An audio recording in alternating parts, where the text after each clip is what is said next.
Pitong klaseng tao na dapat iwasan. Una, nagkakalat ng masamang kwento.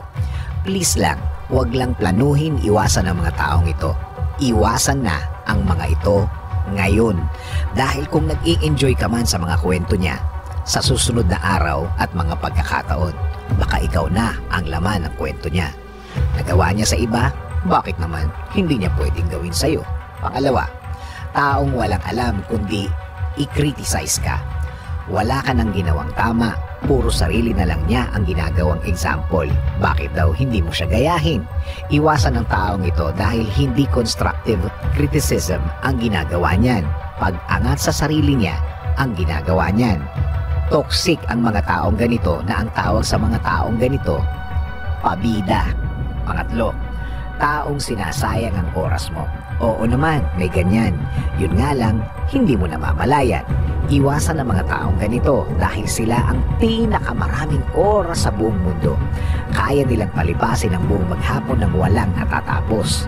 Alam mo, mas na-appreciate ko pa yung mga tao na nagsasabing, sorry ha, later na lang tayo magkwentuhan. May tatapusin lang ako. Pang-apat, pa-victim. Marami sila. Nagkalat. Kunwari sila ang biktima sa lahat ng masama sa mundo.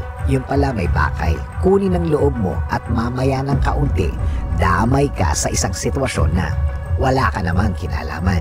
Isa pa, ang mga taong ganito ay mahilig manira ng tao sa maraming tao.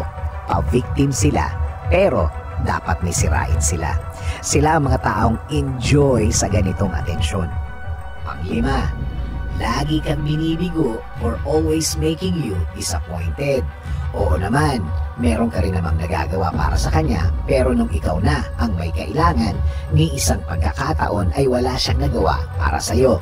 Lagi na lang nag-a-apologize sa mga hindi niya nagagawa. Meron din silang tawag sa mga taong ito sa ngayon, ang user-friendly. Pang-anim, mga taong self-centered. Ang mga taong ito ay hindi team player. Lagi nilang inuuna ang mga sarili nila. Tanong ng tanong ng, paano naman ako? Walang iniisip ang mga taong ito kundi mga sarili nila. Pang-pito, seloso at selosa. Believe it or not, nasa listahan ito. Ito yung mga tao na wala na sa lugar ang pagsiselos. Mamaya ang mangyayari, ikaw na ngayon ang duda sa sarili mong relasyon. Para silang naglalagay ng buto o seed sa ating isipan at inaantay mo na lang tumubo at mamayang konti, parehas na kayo.